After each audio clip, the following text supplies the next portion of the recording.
요양병원 입소자 등 16,000여 명이 백신을 접종했습니다. 화이자 백신도 국내에 도착해 내일부터 코로나 치료병원 종사자에 접종됩니다.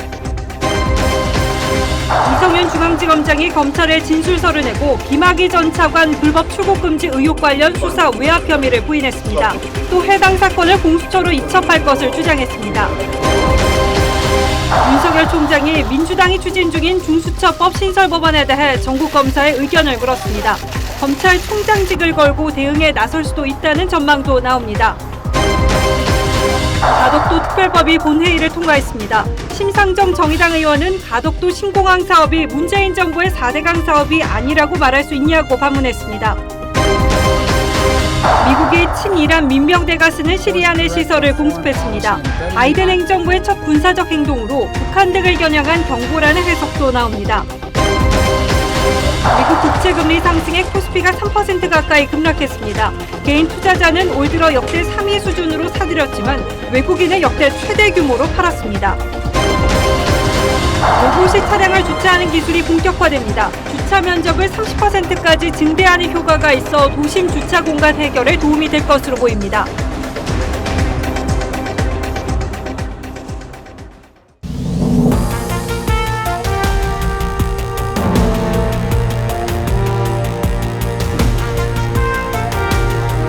안녕하십니까. 뉴스9의 신동욱입니다. 마침내 우리도 코로나19 백신 접종 국가에 이름을 올렸습니다. 말도 많고 탈도 많은 백신이었는데 첫 접종자들은 어떤 느낌을 받았는지 먼저 들어보시고 본격적으로 뉴스를 시작하겠습니다. 감사합니다.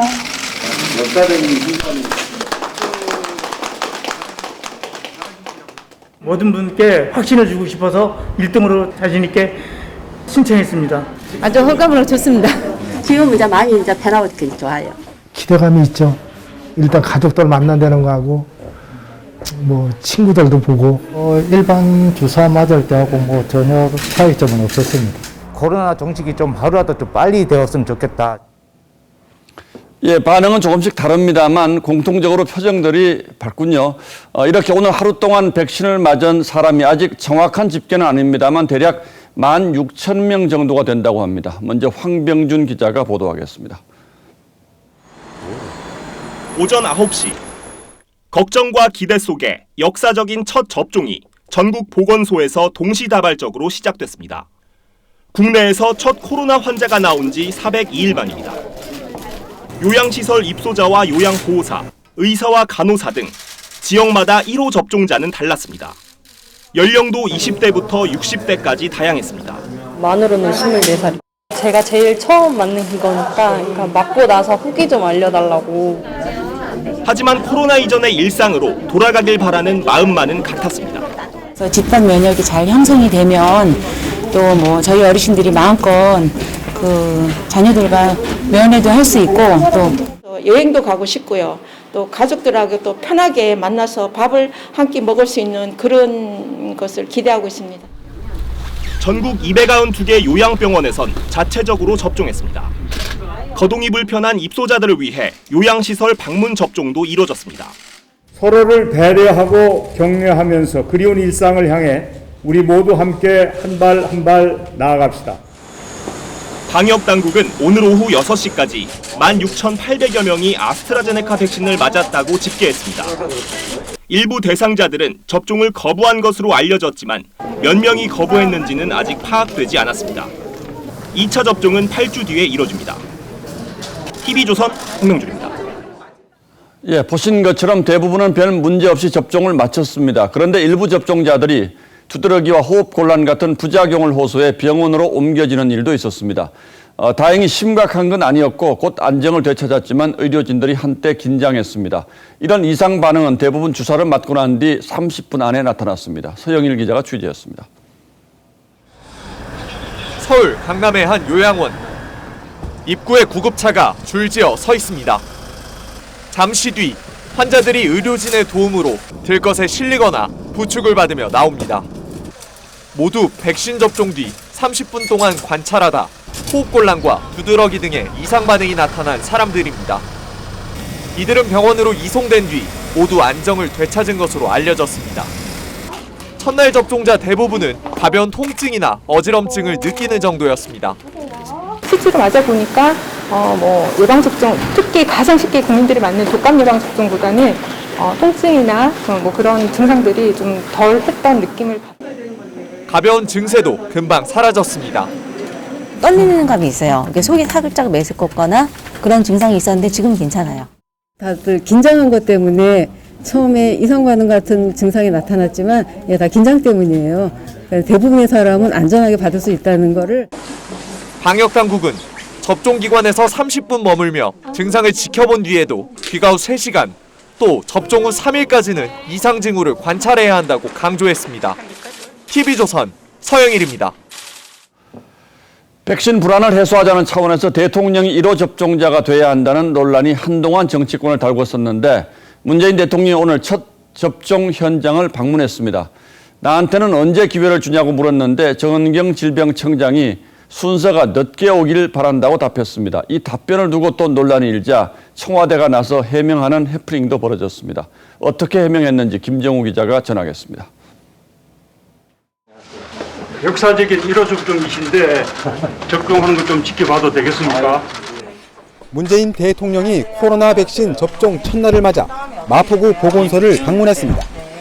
안 아프게 놔주세요. 네, 최선을 다하겠습니다. 아니, 의사 선생님이신데 의사에 누구나 다 아프죠. 백신 늑장 도입 비판에 대응하는 과정에서 정부 여당이 백신 안전성에 대한 국민 불안감을 키웠고 야당에선 대통령 1호 접종 주장을 해왔습니다. 이를 의식한 듯 문 대통령이 농담식으로 자신의 순서를 물어보자 장내에 웃음이 터졌습니다. 대통령한테 어떻게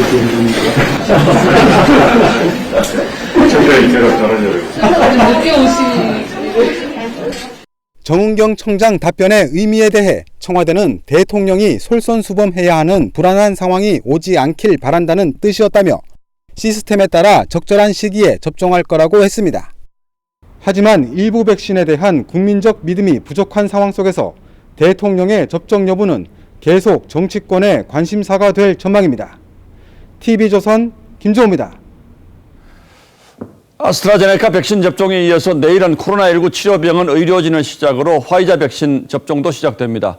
접종을 하루 앞두고 오늘 오후 화이자 백신 58,500명 분량이 국내에 도착했는데 군과 경찰의 삼엄한 호위 속에 공항에서 전국 5곳에 접종센터까지 안전하게 옮겨졌습니다. 정은혜 기자가 취재했습니다. 오늘 낮 인천국제공항, 화이자 백신 58,500명분을 실은 화물 전용기가 도착했습니다. 정부가 코백스를 통해 구입한 물량입니다. 영하 70도 이상의 초저온 보관을 위해 백신이 담긴 특수 컨테이너에는 드라이아이스 430kg이 사용됐습니다. 무진동 수송차로 옮겨진 컨테이너는 군과 경찰의 호송을 받으며 국립중앙의료원 등 전국 5개 권역 예방접종센터로 이송됐습니다. 안전하고 완벽하게 이송 업무를 하기 위해서 수요에 걸쳐가지고 유관기관과 합동으로 예행 연습을 실시하였습니다. 화이자 백신은 내일 국립중앙의료원에서 수도권의 코로나19 치료병원 의료진 300명을 대상으로 접종이 시작됩니다. 지역 접종센터와 자체 접종기관에서는 다음 달 3일부터 순차적으로 접종이 시작됩니다. 정부는 특례 수입한 이번 코백스 물량과 달리 화이자와 개별 계약으로 다음 달 말부터 들어올 물량을 앞두고 정식 허가에 속도를 내고 있습니다. 18세 이상 접종 허가가 난 아스트라제네카 백신과 달리 16세 이상 접종이 가능할 전망입니다. 16세, 17세 청소년에서의 유효성과 안전성은 성인의 자료로부터 외삽되어서 허가할 수 있다는 것을 기재하도록 권고하였습니다. 식약처는 최종 점검위를 거쳐 이르면 다음 주 화이자 백신 사용을 허가할 예정입니다. TV조선 정은혜입니다. 예, 많이 늦긴 했습니다만 국내에서도 드디어 코로나 백신 접종이 시작됐습니다. 이런 속도라면 언제쯤 집단 면역이 형성될 걸로 보이는지 대한백신학회 마상혁 부회장께 좀 더 자세히 물어보도록 하겠습니다. 자, 어서 오십시오. 네, 예, 안녕하십니까. 상원에서 오셨다고 네. 감사합니다. 네. 그 조금 전에 저희 기자들의 보도를 보면 일부 접종자들이 뭐 두드러기라든지 호흡곤란 같은 부작용이 있었다고 하는데 이거는 문제 없는 겁니까? 네, 뭐 이미 이제 밝혀진 부작용이기 때문에 백신 접종에는 거의 문제가 없고요. 몇 분이 이제 뭐 가슴이 답답하다라고 하셨는데 제가 보기에는 아마 미주 신경 실신이라든지 그런 범죄에 들어가는 뭐 아주 경미한 이상 반응이기 때문에 접종에는 문제가 없고요. 걱정할 필요가 없겠군요. 네, 그 중요한 거는 그러니까 이제 첫 번째 그 주사를 백신 접종하고 2차를 또 맞아야 되는데 그 전에 보고를 보면 통증 유발이 많이 심하게 된다고 합니다. 그래서 이 통증 유발은 뭐 약을 드시거나 할 필요 없고요. 그 주사 부위에 그 얼음 주머니만 대고 있으면 금방 좋아지기 때문에 그래서 혹시 되신다라면 얼음 주머니를 준비해서 주사 쭉 후에 되는 것도 좋을 것 결론은 같습니다. 큰 걱정할 필요 없다 이제 이런 말씀이시고요. 네네. 자, 일단 정부 목표는 11월 정도까지는 전 국민 집단 면역 형성을 기대한다 이런 건데 이건 어떻게 보십니까? 그건 아직까지 우리 희망 사항이고요. 아무도 알 수가 없다는 겁니다. 왜냐하면 이 코로나 백신을 처음 사용하기 때문에 그리고 이 백신을 접종 후에 항체가 얼마나 생길 건지 얼마나 방어력을 가질 건지 다음에 얼마나 그 면역성이 유지될 건지 모르기 때문에 예상할 수 없다. 그러나 접종자 수가 최대로 될 수 있도록 노력해야지만 우리가 희망하는 원래의 상황으로 돌아갈 수 있다. 이렇게 말씀드릴 수가 있겠습니다. 오늘 맞으신 분들은 언제쯤 2차 접종? 보통 2012주로 돼 있죠. 12주요? 네, 2주, 그 뒤에 맞도록 되어 있습니다. 그러면 오늘 맞으신 분들도 내일 맞으신 분들이 계속해서 12주 후에 2차 접종을 하게 되는 겁니까? 네, 그렇죠. 그렇게 이제 1차만 하면 안 되고요. 2차까지 충분하게 하셔야 됩니다. 그렇게 충분합니까? 지금 우리가 지금 확보한 백신이 그 정도로 2차 백신 접종까지 할 수 있도록 충분하게 확보가 되어 있습니까? 정부의 발표에 따르면 뭐 충분하다고 말씀을 하시는데 아시겠지만 수급 과정이 그렇게 원활하지 못했기 때문에 좀 더 명확하게 좀 로드맵을 가지고 정부가 이렇게 좀 백신 공급을 좀 그리고 또 순차적으로 그다음에 그 왕창 한꺼번에 오는 것이 아니라 그러니까 균등하게 좀 배분이 될 수 있도록 노력하는 것이 중요할 거라고 생각합니다. 자, 계속 뭐 확진자가 그래도 300~400명대 이상으로 계속 나오고 있는데 물론 뭐 확진자 수가 확 줄면 이제 거리두기 완화 가능하겠습니다만 이 정도 수준으로 확진자가 계속 나온다면 이 백신 접종을 하는 것이 이런 우리 뭐 거리두기 완화라든지 이런 경계를 조금 늦출 수 있는 계기가 될 수가 있을까요? 지금 현재로서는 거리두기라든지 다른 방법이 없습니다. 이게 백신만이 유일하게 이제 현재 상황을 돌파할 수 있는 게임 체인지 역할을 할 수가 있기 때문에 그렇지만 불확실성은 분명히 남아 있습니다. 그러나 최선을 다하는 길은 우리가 이 불신을 극복하고 백신 접종을 가능하면 많이 하도록 하는 것이 중요합니다. 전체 집단 면역은 뭐 아직 알 수 없습니다만 그래도 어느 정도 시기는 언제쯤 그거 아까 말씀드린 대로 아직 알 수가 없다는 것이 참 어렵습니다. 정부가 계속 이제 최선을 다해야 되겠군요. 네, 그렇습니다. 자, 그런데 또 하나 이제 걱정이 있지 않습니까? 이제 변이 바이러스, 미국에서 또 새로운 변이 바이러스가 나왔다고 하는데 이 변이 바이러스라는 건 얼마나 큰 변수가 될 걸로 보십니까? 그러니까 이제 변이 바이러스의 백신 효과에 대한 논란이 많은데 현재 나오는 것들은 실험실 자료만 나오기 때문에 실제로 사람한테 적용했을 때 어떻게 될지 아무도 모릅니다. 따라서 저희는 우리나라에서 버전 2의 백신의 계획을 가지고 있어야 된다고 생각합니다. 다른 게 아니라 변이 바이러스에 대한 그 백신 확보 또는 기술 이전이라든지 이런 것들이 지금부터라도 준비가 돼야지. 그 바이러스, 백신은 지금 나와 있는 백신과는 완전히 다른 백신입니까? 아니면 이걸 좀 보완을 하면 되는 겁니까? 새로운 백신은 조금 구조가 틀립니다. 그래서 지금 화이자나 모더나가 지금 개발해서 임상 시험을 하고 있는 상황입니다. 그럼 남아공형도 있고, 뭐 브라질형도 있고, 미국형도, 영국형도 있는데 다 각각의 그 백신이 그걸 다 합쳐서 이제 백신을 지금 백신을 지금 화이자나 모더나가 개발 중에 있습니다. 아, 효율적으로 지금 나와 있는 건 없는 것이고, 없습니다. 화이자, 모더나가 있고 또 국내 업체들도 또 일부. 근데 국내 업체들은 아직까지 뭐 이제 시작이 다 안 됐기 때문에 국내 업체들을 기대하는 건 좀 어렵지 않을까 생각합니다. 자, 마지막으로 다시 한번 좀 여쭤보겠습니다. 정부가 계속 여러 차례 이제 백신 확보 일정을 발표를 하긴 했는데 저희도 사실은 이게 좀 믿op지 못한 것 같다는 보도를 여러 차례 사실은 해드렸거든요. 네, 그렇습니다. 지금 이제 백신 접종이 시작됐기 때문에 많은 분들이 이제 정말로 다 끝났다 이렇게 생각하시는 분들도 있는데 그 종합적인 평가는 어떻게 보십니까? 일단은 백신 수급에서는 정부가 좀 작년에부터 보면 좀 실수한 면이 좀 있죠. 그다음에 있죠, 분명히 있죠. 그러면 이 단계에서 행정에서 하는 게 아니라 전문가들 의견을 받아서 어떻게 할지에 대한 전략을 만들어야 되는데 그런 면에서 굉장히 부족하다.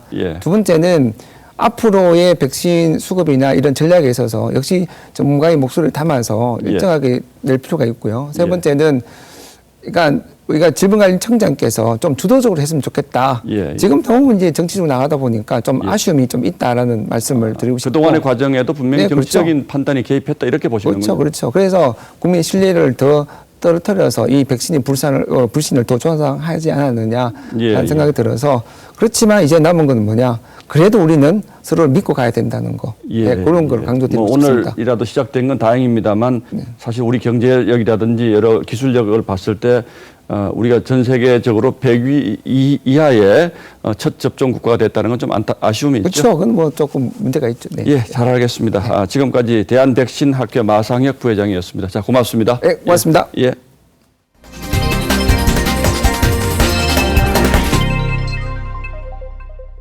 다음 뉴스입니다. 김학의 전 차관 불법 출국 금지 사건 외압 의혹의 당사자인 이성윤 서울중앙지검장이 본인 사건을 공수처로 넘기라고 요구했습니다. 수원지검이 보낸 3번의 출석 요구를 거부한 데 이어 사실상 수사받지 않겠다고 선언을 한 셈입니다. 하지만 수원지검은 다음 주 방문 조사를 시도하고 그래도 거부하면 체포영장을 발부받아 강제 수사에 들어간다는 입장인 것으로 알려졌습니다. 분위기가 심상치가 않습니다. 주원진 기자가 그 배경을 취재했습니다. 수원지검이 3번째 출석 요구를 보낸 지 하루 만에 이성윤 서울중앙지검장이 맞대응에 나섰습니다. 서면 진술서를 공개하면서 혐의를 부인한 겁니다. 이 지검장은 2019년 대검찰청 반부패 강력부장 당시 김학의 불법 출국금지 사건 수사를 막은 사실이 없다고 강조했습니다.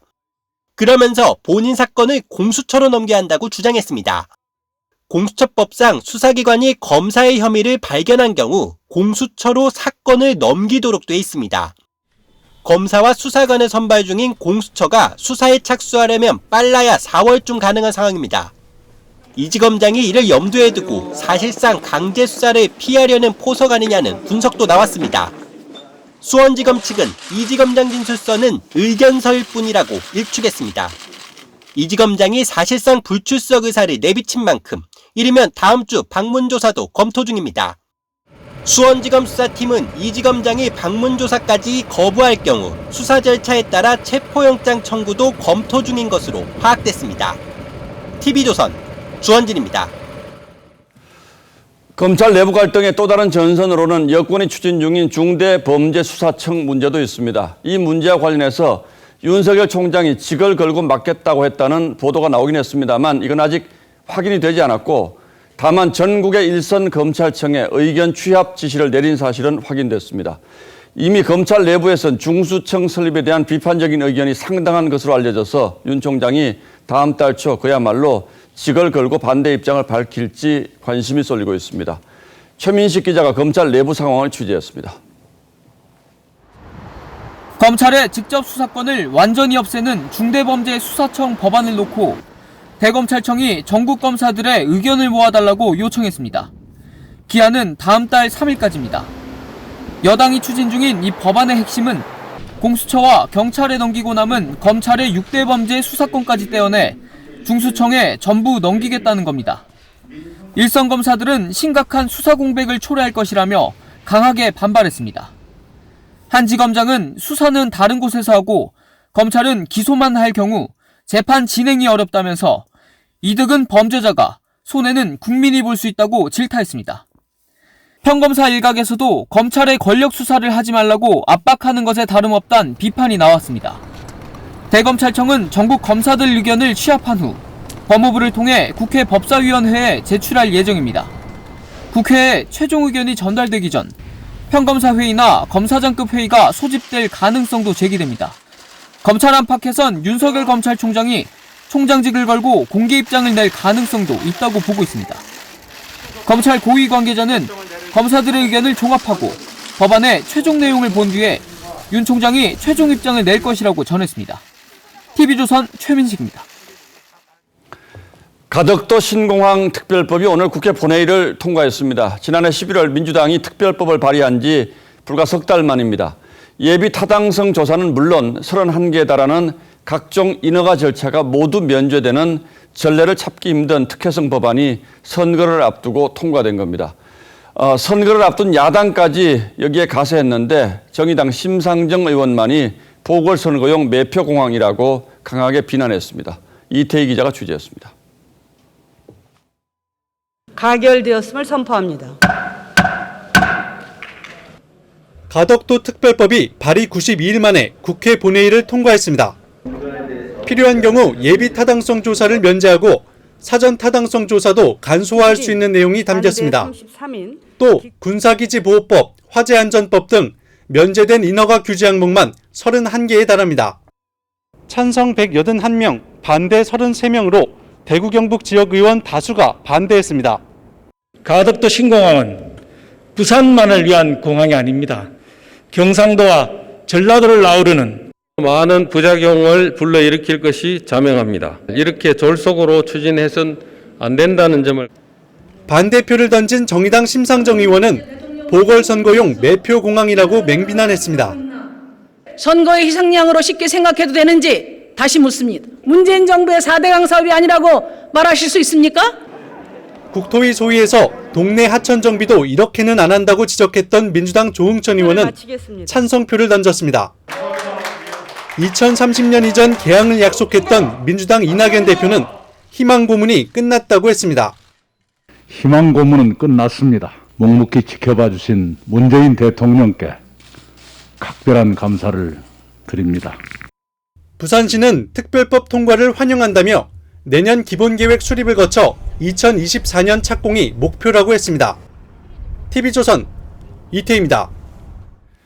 진보 성향 시민단체와 환경단체들도 일제히 반대 성명을 들고 나왔습니다. 경실련과 41개 환경단체들은 이번 특별법에 대해서 선거 외에는 어떤 명분도 없는 법이라고 비판했습니다. 여전감이 없진 않습니다만 앞으로 공항 추진 과정에서 저항이 만만치 않을 것임을 예고하는 대목입니다. 황선영 기자가 보도하겠습니다. 경실련이 성명서입니다. 가덕도 신공항 특별법을 문재인 정부표 매표공항 특별법이라며 강력 반대했습니다. 주무부처인 국토교통부조차 반대하고 있다며 비전문가 정치인에 의한 망국 입법이라는 표현도 있었습니다. 경실련은 또 4대강 사업에 투입된 23조 원과 비교되지 않는 40조 원 이상이 들 것이라고 주장했습니다. 합리적인 어떤 판단하는 절차나 기준을 가지고 했던 것이 아니라고 보여지기 때문에 표플루이즘 표를 구분하기 위한 그런 특별법 이상도 이하도 아니다. 환경단체들도 여당이 파리기후 협정을 위반했다고 비판했습니다. 절차무시 기후침묵 가덕도 특별법 폐기해라. 환경운동연합은 대한민국 역사에 비극적인 선례를 남긴 날로 기록될 것이라고 강조했습니다. 습지고 갯벌이고 여기가 탄소를 많이 저장시킬 수 있는 곳인데 거기를 매립을 해서 탄소를 배출하는 공항을 세우겠다라 하고 있고 41개 단체가 참여한 한국환경회의도 다가올 보궐선거만을 위해 진실을 외면하고 있다며 언제까지 구시대적인 정치만을 할 것인가라고 한탄했습니다. TV조선 황선영입니다. 보궐선거를 불과 40여일 앞두고 어제 문재인 대통령이 가덕도를 방문한 것도 후폭풍이 만만치 않습니다. 야당은 노골적인 매표행위라며 대통령이 정치적 중립 의무를 위반하는 게 아닌지 선관위의 입장을 요구했습니다. 특별법에 문제를 제기했던 국토부는 여권의 집중포화에 오늘까지 곤욕을 치렀습니다. 이어서 최지원 기자입니다. 특별법이 제정되는 대로 관련 절차를 최대한 신속히 진행하고 문재인 대통령의 가덕도 신공항 부지 방문에 대해 국민의힘은 연이틀 대놓고 표를 구걸했다며 요란한 선거법 위반으로 보인다고 했습니다. 대통령의 중립의무 위반은 탄핵 사유에도 해당될 수 있다며 선관위의 유권 해석을 묻겠다고도 했습니다. 이것이야말로 관건 선거의 끝판왕인 것 같습니다. 결코 대통령의 관건 선거와 선거 개입을 좌시하지 아니하고 단호한 법적 조치를 취해가도록 하겠습니다. 정의당 심상정 의원은 문 대통령이 사전 선거운동 논란을 자초했다며 문 대통령의 발언을 인용해 비판했습니다. 저는 어제 대통령의 행보를 보면서 이 나라가 나라답게 가고 있나 가슴이 내려앉았습니다. 하지만 청와대는 신공항 부지 방문은 선거용이 아닌 국가의 대계라는 입장을 반복했고 여당은 애초 반대 입장을 냈다가 번복한 국토부를 향해 조속한 추진을 독려했습니다.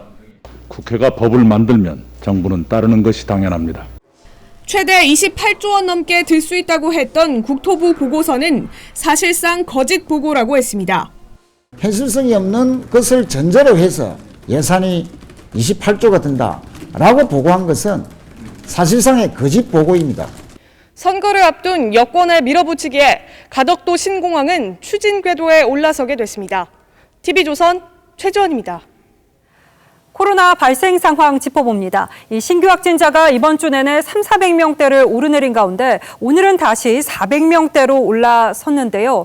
이 방역 강도를 낮추긴 이르다고 판단한 정부는 현행 거리두기 단계와 5인 이상 모임 금지를 2주 더 연장하기로 했습니다. 최원영 기자입니다. 경기도 여주의 한 제조업체 기숙사입니다. 이곳에서 생활하던 외국인 근로자 16명이 무더기 확진 판정을 받았습니다. 지난 18일과 23일 내국인 직원 2명이 잇따라 확진되자 방역당국이 뒤늦게 전수검사를 한 결과 집단 감염이 확인됐습니다. 맨 처음에 감염되신 분이 자발적으로 이제 검사를 하셨나 봐요. 확진이 뜨고 나서부터 이제 계속 퍼진 것 같아요, 내부적으로. 화성의 한 제조업체에서도 외국인 근로자 18명이 감염됐고 사후 확진된 나이지리아 근로자가 일하던 양주 섬유 공장에서도 13명이 추가 감염됐습니다. 정부가 사업장 방역을 점검하고 나섰지만 공장 집단 감염이 잇따르고 있는 겁니다. 전주에서는 한 헬스장에서 29명이 집단 감염됐습니다. 격한 운동을 하다 보면 이게 적응이 제대로 안 돼서 감염의 위험성이 높아질 수 있는 부분이 있다. 정부는 현행 거리두기와 5인 이상 사적 모임 금지를 2주 더 연장하기로 했습니다. 여전히 300~400명의 환자가 매일 발생하고 있어 조금만 방역 강도를 완화시켜서 긴장도가 이완될 경우 유행이 다시 커질 위험성도 상존합니다. 유행이 확산되면 방역 역량이 분산돼 백신 접종에 차질이 발생할 수 있다는 점도 고려됐습니다. TV조선 최원영입니다. 아이가 버려지는 걸 막기 위해서 한 단체가 베이비박스를 만들었죠. 그런데 이곳에 맡겨진 생후 8일 된 신생아 얼굴에서 학대 흔적이 발견됐습니다. CCTV 확인 결과 자원봉사자의 소행으로 드러났는데 윤재민 기자가 전후 상황 취재했습니다. 아기의 왼쪽 뺨이 보라색 멍자국과 함께 부풀어 올랐습니다. 콧등엔 무언가에 눌린 듯한 선명한 자국도 보입니다. 이 아기가 서울 관악구의 한 교회가 운영하는 영아보호시설에 맡겨진 건 지난 15일. 친모가 직접 찾아와 양육 포기 의사를 밝힌 건데 불과 사흘 만에 멍자국과 함께 상처가 발견된 겁니다. 교회 관계자는 CCTV를 통해 당일 야간 자원봉사를 했던 40대 여성의 학대 정황을 포착해 경찰에 신고했습니다. 이게 잡아가지고 이게 위아래로 흔드는 모습이 보였어요. 손으로 얼굴을 갖다 이렇게 만지는 듯한, 근데 그게 저희는 좀 꼬집었다는 느낌이 들었어요. 진료 결과 다행히 아기는 피부에 든 멍 외에 큰 이상은 없는 것으로 파악됐습니다. 입양이 예정됐던 A양은 아동보호시설로 옮겨졌습니다. 해당 교회 측은 자원봉사자 관리를 강화하겠다며 이번 사건으로 자원봉사 활동이 위축되지 않았으면 좋겠다고 했습니다. 지난 21일 서울 용산구에선 42세 남성이 3개월 된 아들이 울고 보챈다는 이유로 떼어 경찰에 입건됐습니다. TV조선 윤재민입니다. 서울 주택가에서 20대 남성이 귀가 중인 여성 집 현관까지 뒤쫓아갔다가 도망치는 사건이 또 발생했습니다. 경찰은 CCTV를 분석해서 남성을 추적하고 있습니다. 송민선 기자의 단독 보도입니다. 운동복 차림의 여성이 다세대 주택 현관을 열고 들어갑니다. 그 뒤로 배낭을 맨 남성이 뒤따라 들어갑니다. 휴대폰에 시선을 고정한 남성은 엘리베이터 대신 계단을 택한 여성을 따라 4층까지 올라갔습니다. 1분 뒤, 이 남성이 불이 나게 건물 밖으로 뛰쳐나오는 모습이 포착됐습니다. 놀란 여성도 뒤쫓아 나왔지만 남성은 이미 도망친 뒤였습니다. 따라오는 A씨를 수상하게 여긴 피해자가 뒤를 돌아보자 A씨는 곧바로 달아났습니다. 경찰은 인근 CCTV 분석 등을 통해 20대로 추정되는 용의자 추적에 나섰습니다. 피해 여성은 경찰 조사에서 같은 빌라 주민인 줄 알았는데 집 앞까지 따라와 놀랐다고 진술한 것으로 전해졌습니다. 경찰은 용의자를 검거하는 대로 주거침입 혐의 등을 적용해 수사할 방침입니다. 지난 19일 서울 금천구 한 다세대 주택에서도 20대 여성 집에 들어가려던 60대 남성이 검거되기도 했습니다. 2019년 5월 서울 신림동 원룸 사건을 계기로 주거침입 범죄 양형 기준이 징역 2년으로 높아졌지만 비슷한 범죄가 끊이지 않고 있습니다. TV조선 송민선입니다. 민주당 윤리심판원에서 부원장을 지낸 변호사가 만취 상태에서 대리운전 기사를 폭행해서 경찰에 입건된 사실이 뒤늦게 알려졌습니다. 이용구 법무차관이 변호사 시절에 술에 취해서 택시기사를 폭행한 데 이어서 비슷한 사건이 또 벌어진 건데요. 경찰관에게는 내가 누군지 아냐면서 욕설까지 한 것으로 알려졌습니다. 최연희 기자입니다. 대리운전기사인 60살 김모 씨는 지난 13일 저녁 서울 이태원의 한 카페에서 손님 A씨를 태웠습니다. 그런데 잠시 뒤 A씨가 돌변했습니다. 자신을 납치하는 것이냐며 횡설수설을 하다 반말과 욕설을 퍼부었다는 게 김 씨의 주장입니다. 오른쪽 옆구리를 탁 치는 거예요. 치면서 잡아당기는 거예요. 좀 있다가 귀를 또 갑자기 확 잡아당기는 거예요. 이때는 무지하게 기분이 나빴어요. 폭행은 도착지까지 이어졌습니다. 목적지인 호텔 앞입니다. 대리기사 김 씨는 이곳에서 술에 취한 A씨가 자신을 내리게 한 뒤 팔로 머리를 감싸는 일명 헤드록을 시도했다고 주장합니다. A씨는 폭행 신고를 받고 출동한 경찰에게도 난동을 부렸습니다. 몸싸움을 벌이고 경찰차를 발로 차는가 하면 경찰 지구대 안에서도 내가 누군 줄 아냐, 너네들 다 죽었어라며 욕설을 퍼부은 것으로 전해졌습니다. 너 이름 뭐야? 너 계급 뭐야? 그렇게 1시간가량을 난동을. 경찰에 입건된 A씨는 알고 보니 최근까지 민주당 윤리심판원 부원장을 맡아왔던 변호사였습니다. 윤리심판원은 비위를 저지른 당원에 대해 징계 여부와 수위를 의결하는 곳입니다. 네, 전화 드렸는데요. 죄송합니다. 유튜브 사용하겠습니다. 민주당은 사건이 발생한 시점은 A씨가 직에서 이미 물러난 뒤였다고 설명했습니다. TV조선 최연입니다. 학교폭력 미투 논란이 스포츠계, 연예계 가리지 않고 확산되고 있습니다. 이 가해자로 지목된 유명인들은 결백을 주장하면서 법적 대응을 예고하기도 하는데 피해자 측 반박에 진실 공방으로 이어지기도 합니다. 오늘은 진흙탕 싸움으로까지 번진 학폭 논란에 포커스를 맞췄습니다. 초등학생 시절 성폭력을 행사했다는 의혹이 제기된 축구선수 기성용.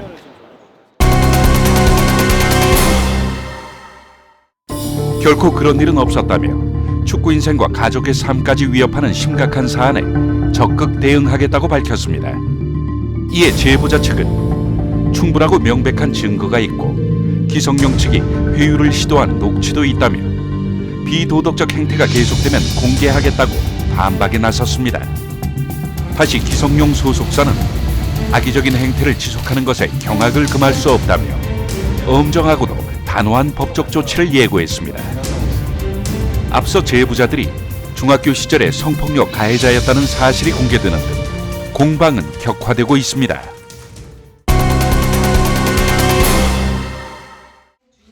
핸드볼 스타 플레이어 출신으로 여자 핸드볼팀 감독을 지낸 민주당 이모경 의원. 감독 시절 선수를 폭행했다는 청와대 국민청원이 올라오자 임 의원은 39년 동안 매를 들어본 적 없다며 강하게 반발했습니다. 이러면 이제 사실 무근이라고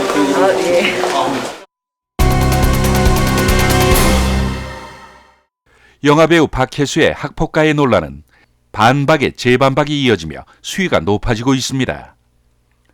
박혜수에게 학교 폭력을 당했다고 주장하는 10여 명이 모임을 만들어 피해를 주장하자 이들을 허위사실 유포로 고소했습니다. 분노한 이들이 다시 소속사와 박혜수의 부모에게 항의차 연락했는데 소속사는 금전적 이득을 취하려는 파렴치범이라고 비난했습니다.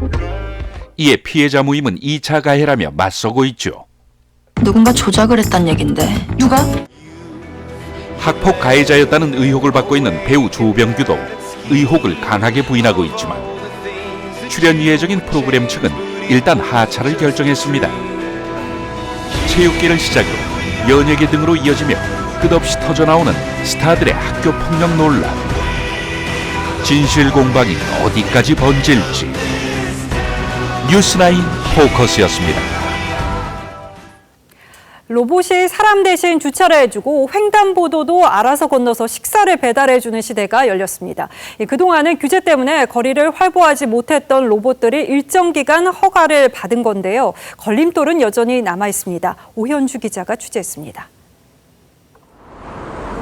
주차장 입구에 차를 세우니 로봇이 차량을 태운 채 빈 공간을 찾아 이동합니다. 주차 로봇은 주차장 바닥에 붙어 있는 이 QR코드를 인식해 원하는 곳으로 차량을 옮깁니다. 기존보다 30%가량 더 주차할 수 있고 시간도 절약되지만 지금까지는 로봇 주차에 대한 법적 기준이 없어 운영이 불가능했습니다. 저희는 주차 로봇인데 기계식 주차장 법을 통해서 하라고 말씀을 하셨습니다. 근데 저희랑 완전히 다른 형태거든요. 새로운 제품이나 서비스가 나올 때 일정 기간 동안 기존 규제를 없애주는 제도인 규제 샌드박스를 만나 다음 주부터 시범적으로 시행됩니다. 파란불로 바뀌자 알아서 길을 건너고 장애물도 피하는 자율주행 로봇. 그동안 로봇은 차량으로 분류돼 인도와 횡단보도를 다닐 수 없었는데 규제 샌드박스로 인해 점심 배달에 나설 수 있습니다. 문제는 규제 샌드박스 기간이 끝나는 2년 뒤입니다. 실증으로 진행할 수 있었는데 나중에 이게 종료됐을 경우에 그 실사업까지의 기간이 공백이 생길 것으로 우려되고 있습니다. 그래서 그 부분에 대한 보완책이 생겼으면 좋겠다는.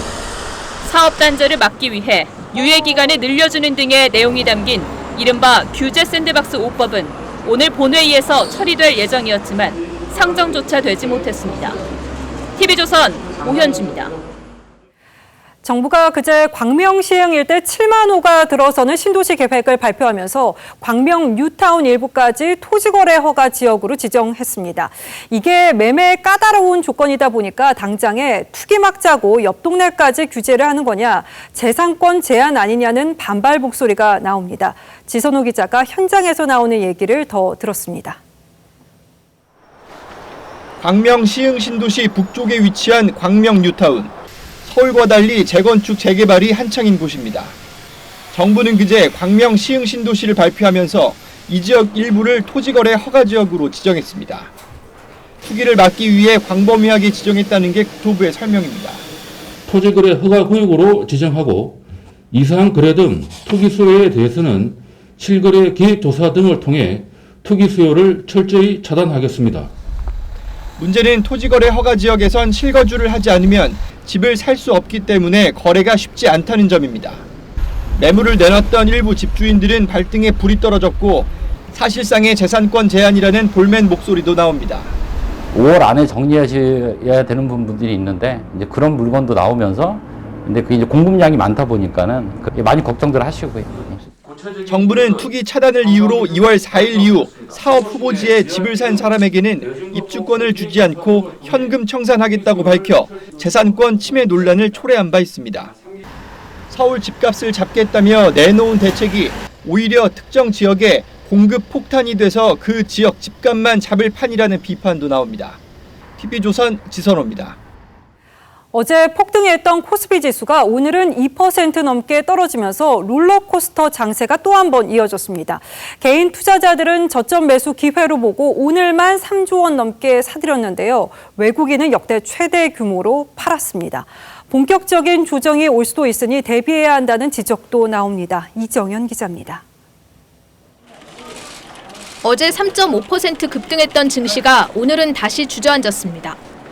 코스피 지수는 전날보다 86.74포인트, 2.8% 떨어진 3012.95로 마감했습니다. 장중한 때 3천선도 무너졌습니다. 미 국채금리 급등으로 인플레 우려가 부각되면서 뉴욕 증시에 이어 국내 증시까지 요동쳤습니다. 미국의 연준의 테이퍼링 가능성이 좀 염두에 두고 있는 흐름이라고 글로벌 주식시장의 변동성 확대는 불가피하다.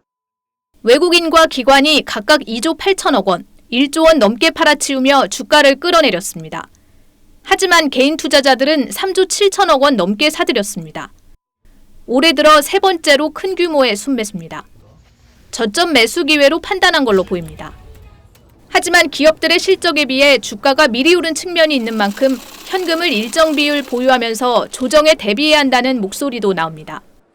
3천선이 무너진 상태에서 상당 기간 주가가 횡보할 가능성이 높아지고 있는 거고요. 투자자들은 여기에 대해서 대비하는 방어적인 포지션의 구축이 굉장히 중요한. 시장에선 당분간 해외 변수에 따라 국내 증시가 급등락을 반복하는 롤러코스터 장세가 이어질 거란 전망이 나옵니다. TV조선 이정은입니다. 바이든 미국 대통령이 취임 후 첫 군사행동에 나섰습니다. 이란이 지원하는 시리아 민병대를 공습했는데 열흘 전 이라크의 미군 기지가 공격받은 데 대한 보복성 공격으로 보입니다. 동시에 북한에 대한 경고 메시지도 있다는 분석입니다. 성민혁 기자입니다. 도로가 화염에 휩싸입니다. 병원엔 부상자들이 밀려들고 건물의 잔해를 치워도 끝이 없습니다. 지난 15일 이라크 주둔 미군 기지를 겨냥한 로켓포 공격으로 민간인 1명이 숨지고 미군 1명을 포함해 9명이 다쳤습니다. We're still working through attribution with our Iraqi partners to determine precise attribution for this attack. 공격의 배후를 조사해온 미군은 시리아 내 친이란 민병대를 공습했습니다. 이번 공격으로 민병대 17명이 숨진 걸로 전해졌습니다. We're confident in the target that we went after. We know what we hit. 이 민병대는 그동안 이란의 지원을 받아온 걸로 알려졌습니다. 이번 공습은 조 바이든 대통령이 취임한 이후 첫 군사행동입니다. 미 국방부는 대통령의 지시로 공습을 진행했다며 비례적 대응을 한 것이라고 밝혔습니다. 이는 이란에 대한 경고이자 북한이 도발할 경우 군사적 대응을 할 수도 있다는 걸 보여주려 한 것이라고 미국 언론들은 분석했습니다. TV조선 성민혁입니다. 북한이 코로나 문제로 국경 봉쇄를 한 뒤에 평양 주재 외국 대사관에서도 이탈 러시가 이루어지고 있습니다. 러시아 외교관들까지 귀국길에 올랐는데 19세기나 볼 법한 레일바이크로 두만강을 건넜고 이 영상을 러시아 외교부가 공개하면서 세계적으로 화제가 됐습니다. 구민성 기자가 보도합니다. 마스크를 낀 아이들과 짐을 가득 실은 수레가 철길 위를 미끄러져 옵니다. 피난민을 연상케 하는 이들은 두만강 철교를 건너자 환호성을 지릅니다. 이들은 난민도 탈북민도 아닌 북한 주재 러시아 외교관과 가족들입니다. 수레에 탄 3명의 아이들 중엔 3살 배기도 포함된 것으로 알려졌습니다. 평양에서 차를 타고 34시간 여정 끝에 나선에 도착했지만 1km를 남기고 교통편이 없자 레일바이크를 타고 귀국한 겁니다. 북한이 코로나 방역을 이유로 항공과 육로를 봉쇄하자 벌어진 일인데 러시아 외교부가 영상을 공개하자 조회수가 25만 회를 넘길 정도로 반향이 있었습니다. 초유의 사태예요. 과거에는 외교관들이 자기네 나라를 통해서 물자를 주고받으니까 이렇게까지 엑소더스를 할 이유는 없는데 코로나 봉쇄 이후 최근 체코 대사관이 운영을 중단한 데 이어 러시아 외교관 일부도 북한을 떠나면서 북한의 셀프 외교 고립이 가속화되고 있습니다.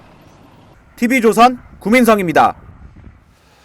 북한은 지금 경제가 최악입니다. 이런 최악의 경제난을 피하기 위해서 독자적인 기업 활동을 보장하겠다는 카드를 북한이 꺼내들었습니다. 과거에도 일부 자본주의 경제 요소를 도입한 전례가 있긴 합니다만 이번에는 얼마나 달라질지 김도형 기자가 전문가들의 의견을 들어봤습니다. 내세웠던 목표는 거의 모든 부문에서 엄청나게 미달하였습니다.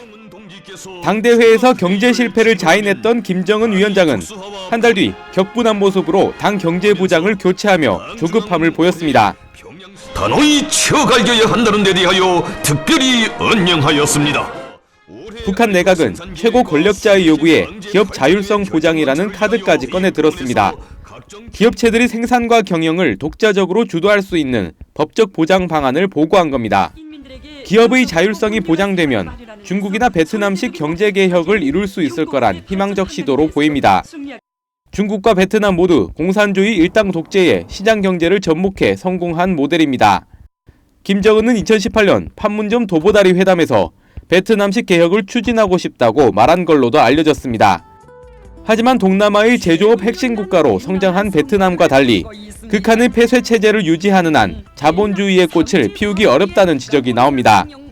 북한은 문호를 열 수 없다라는 제한점이 있어서 어떤 형태의 개혁 개방이든 북한에 적용하기는 어렵다. 북한은 1980년대 외국 기업의 합작 투자를 허용하는 하병법을 도입했지만 체제의 경직성 때문에 실패한 경험이 있습니다. TV조선 김도영입니다. 영화 미나리가 전 세계 76관왕을 차지하면서 며칠 앞으로 다가온 골든글러브를 향해서 한 발 다가서고 있는데요.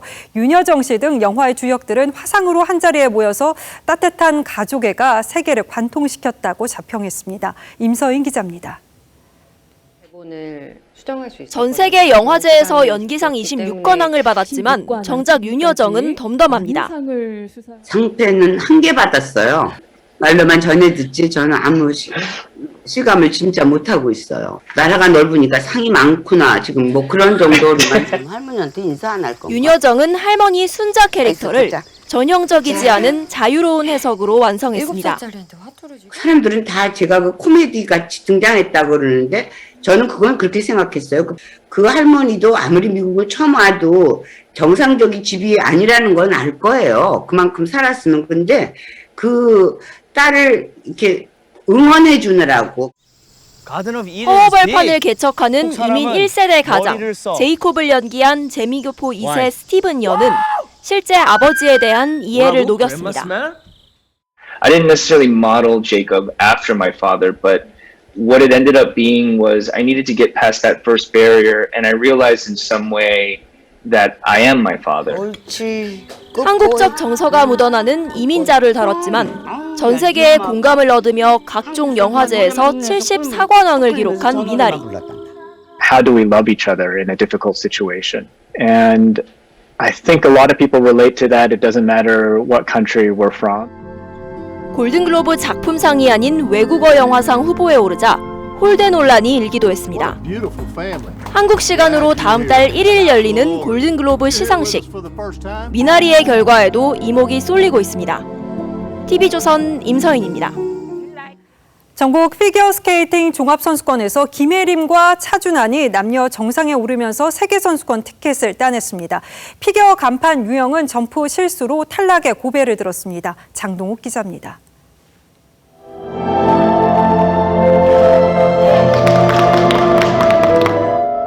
김예림이 영화 러브스토리의 사운드 트랙에 맞춰 힘차게 날아오릅니다. 우아한 활주에 이어 여유로운 회전, 마무리 C스핀까지 피겨 트로이카의 일원다운 안정적인 연기였습니다. 쇼트 프로그램에선 3위에 그쳤지만 130.44점으로 프리스케이팅 2위, 합계 199.31점으로 역전극을 써냈습니다. 종합선수권대회 첫 우승입니다. 어제 점수차가 선수들이 다 굉장히 적었어가지고 오늘 경기가 굉장히 중요하다고 생각이 들어서 긴장도 되고 부담도 많이 됐는데 아쉬웠던 부분 잘 기억해가지고 월드에서는 더 완벽한 경기 펼쳐서 만 13살의 중학생 윤하선이 2위, 블랙스완으로 변신한 4세대 피겨 간판 이혜인이 3위에 올랐습니다. 특히 윤하선은 나이 제한에 걸려 세계선수권 티켓을 이혜인에 넘겨줬지만 프리스케이팅 1위를 차지하며 파란을 일으켰습니다. 전날 쇼트 1위를 차지했던 피겨 간판 유영은 점프 실수가 이어지며 세계선수권 출전이 무산됐습니다. 첫 트리플 악셀부터 넘어졌고 이어진 콤비네이션 점프에서도 빙판 위에 넘어져 4위에 그쳤습니다. 남자부에서는 차준환이 깔끔한 연기로 30점 차 압도적인 우승을 거뒀습니다. 약 1년 만에 공식 대회를 마무리한 선수들은 다음 달 스웨덴에서 열리는 세계선수권대회에 출전해 2022 베이징 동계올림픽의 주춧돌을 놓게 됩니다. TV조선 장동우입니다.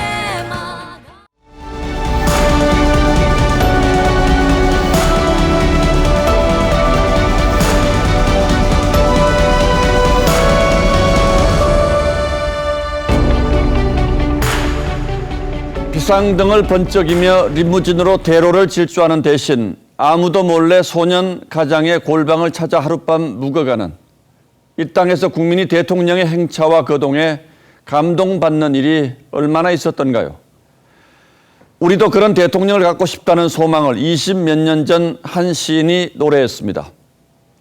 좋은 상품으로 나라를 기름지게 하는 사람들 모임에 나가서는 육자배기 한 자락 신명나게 뽑아대고, 당신이 수제비를 좋아하자 농부들이 다투어 밀을 재배하고, 다스리지 않음으로써 다스리는 우리들의 대통령, 당신은 지금 어디쯤 오고 있습니까? 그렇듯 나이 들도록 맑은 마음, 순수한 설렘을 찬미한 명시죠. 하늘에 무지개 바라보면 내 가슴 뛰노라. 나 어릴 때도 그러했고 어른이 된 지금도 그러하거늘.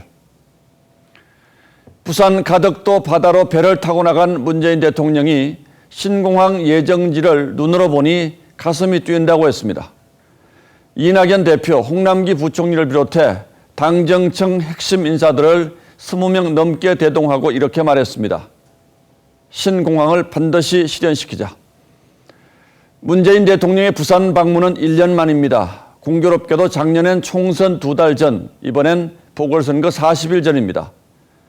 또 공교롭게도 민주당이 가덕도를 포함한 부산 5대 핵심 공약을 발표한 다음 날이고 국회 가덕도 특별법 처리를 앞둔 날입니다. 이점이면 선거 개입이라는 비판과 논란을 자초한 것이나 다름없습니다. 대통령이 국토부 장관에게 책임 있는 자세를 가지라고 요구한 것도 보기에 불편했습니다. 신공항 특별법이 얼마나 황당한지 조목조목 따져 반대 의견을 낸 국토부의 수장이 반대한 것처럼 비쳐 송구하다며 고개를 숙인 대목에서는 제가 다 모욕당한 느낌이었습니다. 결과적으로 대통령의 부산 방문은 개의치 말고 신공항을 밀어붙이라는 신호처럼 되어버렸습니다. 청와대는 오래전 예정된 일정이라고 했습니다만 오얏나무 아래서 갓을 고쳐 쓰지 말라는 격언이 또 무색하게 됐죠.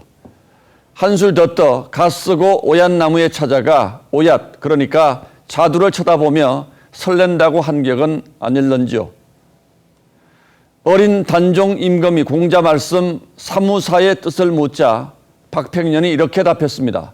사사로움이 없는 마음입니다. 임금의 마음이 바르지 않으면서 백성을 이끌려 하면 백성이 불복종합니다.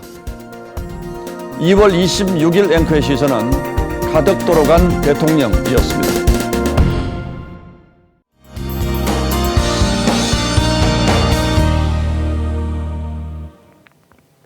네, 오늘 정말 따뜻했죠. 4월 초순에 해당하는 봄 날씨였는데요. 주말에도 햇살이 가득해 오늘만큼 따뜻하겠습니다. 무엇보다 공기도 깨끗해서 더없이 좋은 날씨 즐기실 수 있겠네요. 내일 대부분 지역이 영상권에서 출발하겠고 한낮 기온은 서울이 17도, 대전과 광주는 14도까지 오르겠습니다. 하지만 동해안 지역은 기온이 좀 낮을 거예요. 바람이 불기 때문인데요. 한낮 기온 강릉이 9도, 울산과 부산은 10도에 머물겠습니다. 날이 맑은 건 좋은데요. 건조특보가 확대되고 있습니다. 주말에 산행 가시는 분들은 산불 예방에 철저히 대비하셔야겠습니다. 이 건조한 날씨는 3일절인 월요일에 비가 내리면서 완화될 전망입니다. 날씨였습니다. 예, 2월 26일 금요일 뉴스9는 여기서 모두 마치겠습니다. 시청해주신 여러분 고맙습니다.